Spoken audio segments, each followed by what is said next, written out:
Salve, salve, nação rubro-negra, aqui Marquinhos Assunção, chegando na manhã dessa segunda-feira para trazer as últimas informações e as principais notícias do rubro-negro mais querido do Brasil e do mundo, o Clube de Regatas do Flamengo. Vamos fazer aqui também uma análise do que foi a partida entre Flamengo 3 e Internacional de Porto Alegre 2. Porém, antes da gente trazer o giro de notícias e essa análise da vitória do Mengão, a gente pede a você, rubro-negro, que ainda não é inscrito no canal, que se inscreva, que deixe o like, que compartilhe os conteúdos nas redes sociais e que, por fim, você ative o sininho das notificações para que o YouTube possa notificá-los de tudo que estiver acontecendo de novidade aqui no nosso canal. Dito isso, vamos às notícias do Mengão. Bom, Flamengo e Internacional jogaram no Maracanã ontem, domingo à tarde, pela 36ª rodada do Campeonato Brasileiro, estando o Inter defendendo uma invencibilidade de 16 partidas e o Flamengo brigando pela terceira posição da tabela contra o próprio Internacional de Porto Alegre. Os dois times jogaram para um público pagante de 53.175 torcedores e 56.571 torcedores pagantes, que proporcionaram uma renda de R$ 2.983.721,50.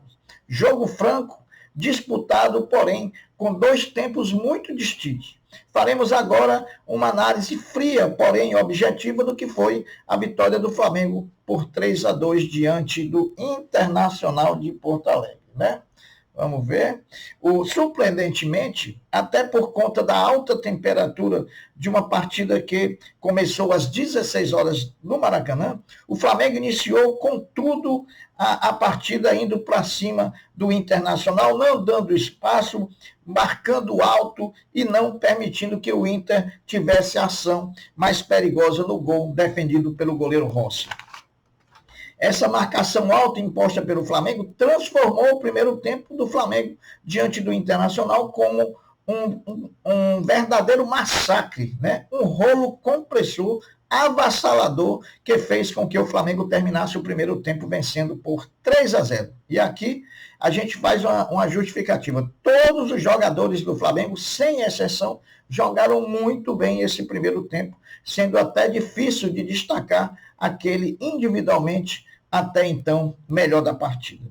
O grande diferencial da partida de ontem foi que o Flamengo conseguiu colocar para dentro do gol as chances criadas, coisa que até então não estava acontecendo. Simplificando, o primeiro tempo foi um chocolate do Flamengo diante do Inter, vencendo por 3-0. Nas partidas anteriores a gente criava, mas não conseguia botar a bola para dentro. Foi assim com o Fortaleza, foi assim com o Atlético Mineiro, e dessa vez a gente criou e conseguiu terminar o primeiro tempo colocando 3 bolas dentro do gol do Internacional. Veio o segundo tempo e com ele, diferente do que pensávamos, o Flamengo diminuiu o ritmo, porém tinha o jogo controlado até quando o Inter achou um gol com o Wesley numa desatenção do meio-campo do nosso Flamengo e também da nossa defesa. Então, o Inter se encheu de ânimo com a marcação do primeiro gol, foi para cima do Flamengo, fez algumas substituições e o gol acendeu o Inter, que fez outras mudanças e se mandou para cima do Flamengo, achando o segundo gol com Ener Valencia, colocando em risco a vitória do Flamengo. E assim foi até o final a grande vitória rubro-negra, tomamos a posição do próprio Internacional na tabela e de quebramos a invencibilidade do Inter de 16 jogos, invencibilidade essa que já deveria ter sido quebrada pelo time do Flamengo, pelo mistão do Flamengo, que há 20 dias atrás, disputando aquele jogo atrasado, o Flamengo tinha tudo para ganhar do Inter, numa fatalidade, no erro do Everton Araújo, nós permitimos que o Inter conseguisse empatar naquela partida. Se quebramos a invencibilidade do Inter, o nosso atacante Bruno Henrique completou a 17ª partida sem balançar as redes adversárias. São 3 meses sem marcar um gol. O último gol marcado por Bruno Henrique foi contra o Bahia, no jogo de ida das quartas de final da Copa do Brasil, quando o Flamengo venceu por 1-0. Bruno Henrique está jogando bem, mas precisa voltar a marcar gols, né? O Flamengo perdeu para a partida diante do Criciúma, a penúltima partida do Flamengo no Campeonato Brasileiro. Os jogadores Dela Cruz e Gerson, ambos estavam pendurados pelo cartão amarelo, tomaram o cartão diante do Inter e desfalcam o Flamengo na próxima quarta-feira em Criciúma. Se não tem os dois jogadores, o técnico Felipe Luiz terá a volta de Eric Pulgar, que cumpriu suspensão diante do Internacional, e também terá o retorno de Luiz Araújo, depois de muito tempo se recuperando de uma cirurgia no joelho, tratando de uma lesão na cartilagem. Por falar em cartão amarelo, o Criciúma, próximo adversário do Flamengo, no Brasileirão, também terá desfalques por suspensão pelo terceiro cartão amarelo. São eles o zagueiro Rodrigo e o volante Newton, que não enfrentarão o Flamengo pelo terceiro amarelo tomado diante do Corinthians no último sábado.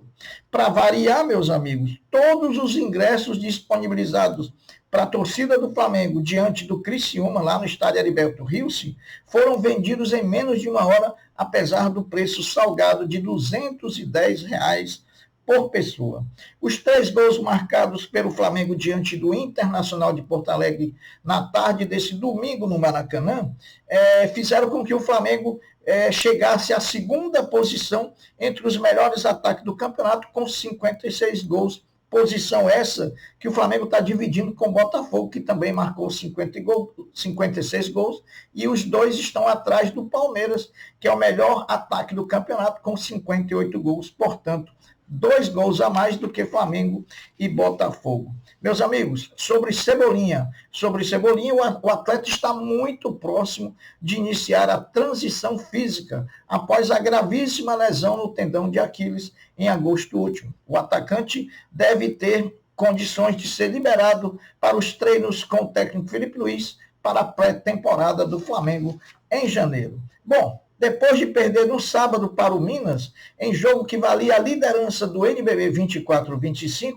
por 81-70, o basquete do Mengão volta às quadras do NBB amanhã, terça-feira, dia 3, contra o Pato Basquete, às 19h30, com transmissão da ESPN Brasil. O centroavante Pedro, afastado dos campos desde o mês de setembro por uma lesão ligamentar no joelho, porém ainda liderando a artilharia do Brasil na temporada 24 com 30 gols marcados, está vendo essa liderança ameaçada, faltando 2 rodadas para o final da temporada. Pelo centroavante Yuri Alberto do Corinthians, né, que vem logo atrás do Pedro, que tem 30 gols, e o Roberto está com 29 gols, tendo 2 jogos ainda a fazer, podendo ultrapassar o nosso centroavante na briga pela artilharia da temporada. O Flamengo anunciou ontem a renovação do contrato do lateral direito do Sub-20, Daniel Salles, de 18 anos, até o final de 2028, com valorização salarial.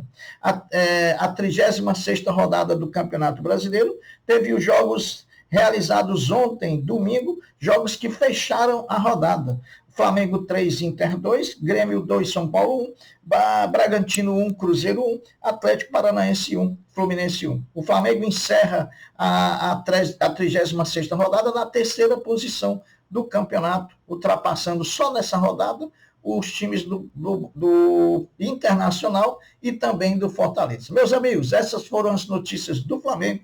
Eu vou ficando por aqui, deixando uma até breve, uma até logo, dizendo fiquem todos com Deus, porque eu sempre estou com ele. Saudações rubro-negras. Fui!